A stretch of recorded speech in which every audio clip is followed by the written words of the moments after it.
Hello friends, daily classes में आपका स्वागत है। दोस्तों, हाई कोर्ट से संबंधित कुछ महत्वपूर्ण प्रश्न हम देखने वाले हैं। देखो, पिछली बार भी हम जब पेपर की बात करें तो वहाँ भी हाई कोर्ट से संबंधित कुछ महत्वपूर्ण प्रश्न पूछ लिए गए थे। तो इसी कड़ी में आज हम हाई कोर्ट से संबंधित महत्वपूर्ण प्रश्न कवर करेंगे। जो अपनी करंट अफेयर की बुक मार्केट में अवेलेबल है, उसका जो अंतिम पेज है वहाँ आपको ये प्रश्न देखने को मिल जाएंगे। वहाँ आप इन प्रश्नों को देख सकते हो। लास्ट के पेज के ऊपर ये प्रश्न आपको मिलेंगे, तो उन्हीं प्रश्नों को हम कवर करने वाले हैं।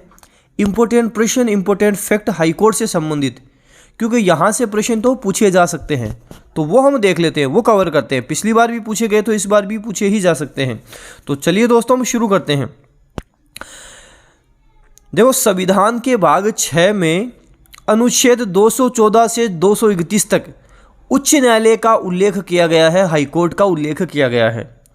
हमारा जो कॉन्स्टिट्यूशन है, हमारा जो संविधान है, भाग 6 अनुच्छेद 214 से 231, 214 से 231 हाई कोर्ट का उल्लेख किया गया है।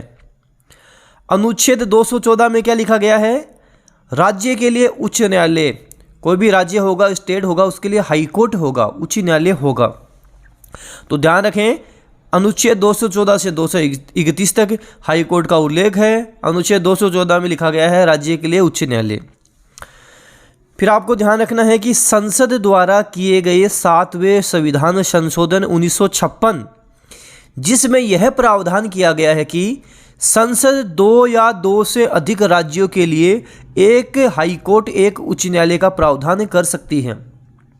2 राज्य या 2 से अधिक राज्यों के लिए भी एक हाई कोर्ट, एक उच्च न्यायालय हो सकता है।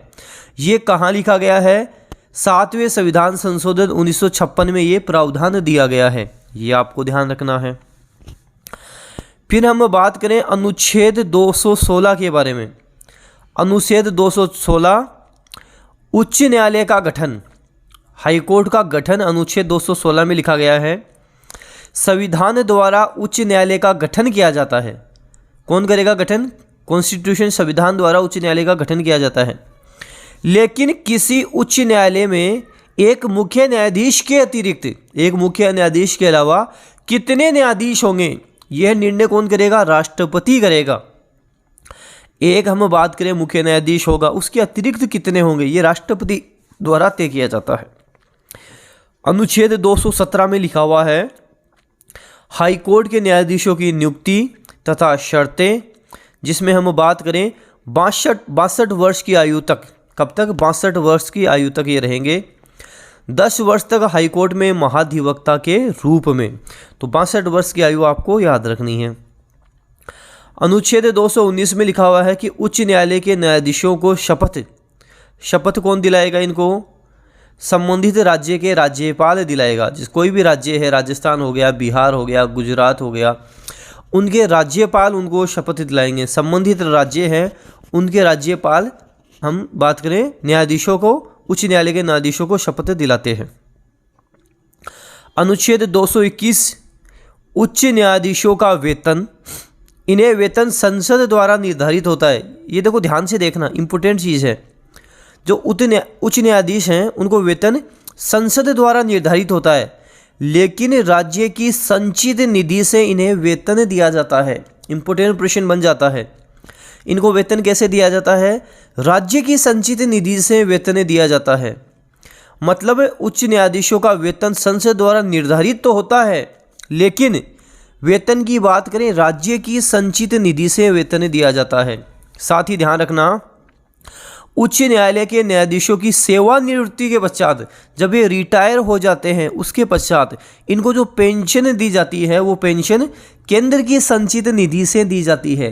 काफ़ी इंपॉर्टेंट प्रश्न एग्जाम में बन सकता है। प्रश्न क्या है? उच्च न्यायाधीशों का वेतन कौन निर्धारित करेगा? संसद द्वारा निर्धारित होता है।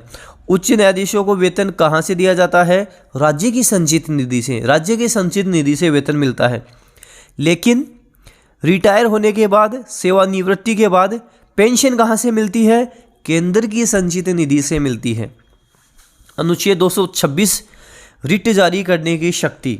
अनुच्छेद 226 क्या है? रिट जारी करने की हम बात करें शक्ति, वैसे भी 214 से 231 तक हाईकोर्ट का उल्लेख है, तो वही हम देख रहे हैं।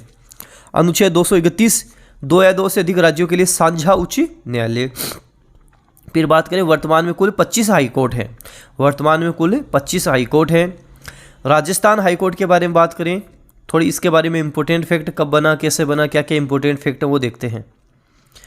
जयपुर, जोधपुर, बीकानेर, उदयपुर व अलवर में कार्यरत रियासतकालीन 5 हाईकोर्ट को राजस्थान उच्च न्यायालय अध्यादेश 1949 के द्वारा समाप्त कर 30 मार्च 1949 को राजस्थान हाईकोर्ट जोधपुर की स्थापना की गई। कब की गई? 30 मार्च 1949 को राजस्थान हाईकोर्ट जोधपुर की स्थापना की गई। आपको ध्यान रखना है 30 मार्च को हम राजस्थान दिवस के रूप में भी मनाते हैं, ये भी ध्यान रखना। तो राजस्थान हाईकोर्ट के बारे में क्या देखा कि जयपुर, जोधपुर, बीकानेर, उदयपुर, अलवर, इनमें कार्यरत रियासतकालीन 5 हाईकोर्ट को राजस्थान हाईकोर्ट अध्यादेश 1949 के द्वारा समाप्त कर 30 मार्च 1949 को राजस्थान हाईकोर्ट जोधपुर की स्थापना की गई। शुरुआत में राजस्थान हाईकोर्ट द्वारा जयपुर, उदयपुर, बीकानेर, कोटा से भी सुनवाई की जाती थी। स्टार्टिंग में यहाँ से भी सुनवाई होती थी। 19 अगस्त 1949 को राजस्थान के राज प्रमुख मान सिंह सेकंड ने इलाहाबाद हाईकोर्ट के पूर्व न्यायाधीश को राजस्थान के प्रथम मुख्य न्यायाधीश के रूप में शपथ दिलाई। कब की बात है? 29 अगस्त 1949 की बात है। इनका नाम था कमलकांत वर्मा, जो कि राजस्थान के प्रथम मुख्य न्यायाधीश थे। राजस्थान हाईकोर्ट के प्रथम मुख्य न्यायाधीश कौन थे?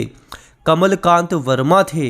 ढंग से अच्छे से रट्टा मार लो, कमलकांत वर्मा राजस्थान हाईकोर्ट के प्रथम फर्स्ट मुख्य न्यायाधीश बने।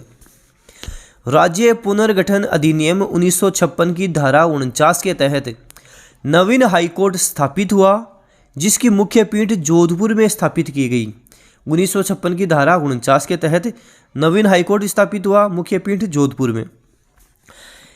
इसके बाद बात करें पी सत्यनारायण राव की अध्यक्षता व वी विश्वनाथ एवं बी के गुप्ता समिति ने 26 फरवरी 1958 को जयपुर बेंच को भी समाप्त कर दिया था। उस समय 1958 में जयपुर बेंच को समाप्त कर दिया गया था। ध्यान देना, वापस कब बनी, कैसे बनी वो भी देखेंगे। राज्य पुनर्गठन अधिनियम 1956 की धारा 51 के तहत राष्ट्रपति ने राजस्थान हाईकोर्ट आदेश 1976 के द्वारा 31 जनवरी 1977 को जयपुर पीठ को पुनः स्थापित किया गया। पिछली परीक्षा में ये प्रश्न पूछा भी गया था, जयपुर पीठ के बारे में प्रश्न पूछा भी गया था, तो इस बार ध्यान रख लेना।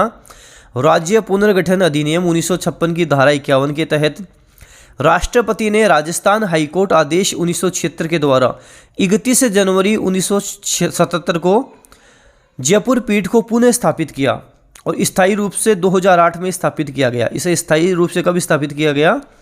2008 में स्थापित किया गया। फिर हम बात करें राजस्थान में वर्तमान में कुल 36 जिला न्यायालय हैं, 36 डिस्ट्रिक्ट कोर्ट हैं, जिला न्यायालय हैं, जिसमें से जोधपुर पीठ के अधीन 19 व जयपुर पीठ के अधीन 17 हैं। ये भी ध्यान रखना, जोधपुर पीठ के अधीन 19 हैं, जयपुर पीठ के अधीन 17 हैं। इंपॉर्टेंट फैक्ट, बाड़मेर व नागौर 2 ऐसे जिले हैं जिनका जिला न्यायालय जिला मुख्यालय पर न होकर बालोतरा व मेड़ता में है। बाड़मेर व नागौर 2 ऐसे जिले हैं जिनका जिला न्यायालय जिला मुख्यालय पर न होकर बालोतरा कहाँ पड़ता है? बाड़मेर में, और मेड़ता नागौर, तो बालोतरा व मेड़ता में है। पूर्व राष्ट्रपति रामनाथ कोविंद ने 7 दिसंबर 2019 को जयपुर में झालामंडपाली बाईपास पर नवनिर्मित राजस्थान हाईकोर्ट के नए भवन का उद्घाटन किया। इम्पोर्टेंट फैक्ट, इम्पोर्टेंट प्रश्न एग्जाम के लिए काफ़ी इम्पोर्टेंट रहेगा। पूर्व राष्ट्रपति रामनाथ कोविंद ने 7 दिसंबर 2019 को जोधपुर में झालामंडपाली बाईपास पर नवनिर्मित राजस्थान हाईकोर्ट के नए भवन का उद्घाटन किया। 1949 में राजस्थान में 1 मुख्य न्यायाधीश एवं 10 अन्य न्यायाधीशों का प्रावधान था। 1949 में कितने? 1 तो मुख्य न्यायाधीश और 10 अन्य न्यायाधीश। 2015 से इनकी संख्या 50 कर दी गई है। मतलब अब संख्या कितनी है, 50 है। कब की गई, 2015, तो 2015 से संख्या 50 कर दी गई। वर्तमान में राजस्थान हाईकोर्ट में 3 महिला न्यायाधीश भी हैं। अगर महिलाओं से संबंधित प्रश्न पूछे तो वर्तमान में राजस्थान हाईकोर्ट में 3 महिला न्यायाधीश भी हैं, रेखा बोराना, शुभा मेहता, डॉक्टर नुपुर भाटी। रेखा बोराना है, शुभा मेहता है, डॉक्टर नुपुर भाटी हैं। रेखा बोराना है, शुभा मेहता है, डॉक्टर नुपुर भाटी हैं।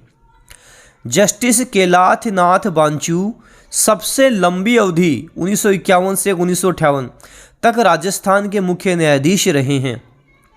सबसे लंबी अवधि तक राजस्थान के मुख्य न्यायाधीश कौन रहे हैं? जस्टिस कैलाशनाथ बांचू रहे हैं। कब से कब तक रहे? 1951 से 1958 तक रहे। 38वें मुख्य न्यायाधीश अकील अहमद कुरैशी थे। 38वें मुख्य न्यायाधीश कौन थे? अकील अहमद कुरैशी थे। 39वें मुख्य न्यायाधीश कौन थे? S.K. शिंदे थे। और वर्तमान में राजस्थान के 40वें मुख्य न्यायाधीश पंकज मित्तल हैं। वर्तमान में राजस्थान के 40वें मुख्य न्यायाधीश कौन हैं? पंकज मित्तल हैं, जिनका कार्यकाल 5 फरवरी 2023 को समाप्त हो चुका है। मनिंदर मोहन श्रीवास्तव वर्तमान में कार्यवाहक मुख्य न्यायाधीश हैं। तो 38, 39, 40 ये भी आप ध्यान रखोगे। वर्तमान में हम बात करें 40वें पंकज मित्तल हैं, जिनका कार्यकाल 5 फरवरी 2023 को समाप्त हो चुका। मनिंदर मोहन श्रीवास्तव वर्तमान में कार्यवाहक मुख्य न्यायाधीश हैं। तो ये इंपॉर्टेंट प्रश्न, इंपॉर्टेंट फैक्ट जो मैंने करंट अफेयर की बुक में भी लास्ट अंतिम पेज के आपके कवर किए थे, अच्छे से इनको याद करो। एग्जाम में यहाँ से प्रश्न बन सकते हैं, क्योंकि पिछली बार भी यहाँ से प्रश्न पूछे गए थे, इसलिए मैंने आपको ये सारा सब कुछ कवर करवाया है। वीडियो शेयर ज़रूर कर देना। धन्यवाद।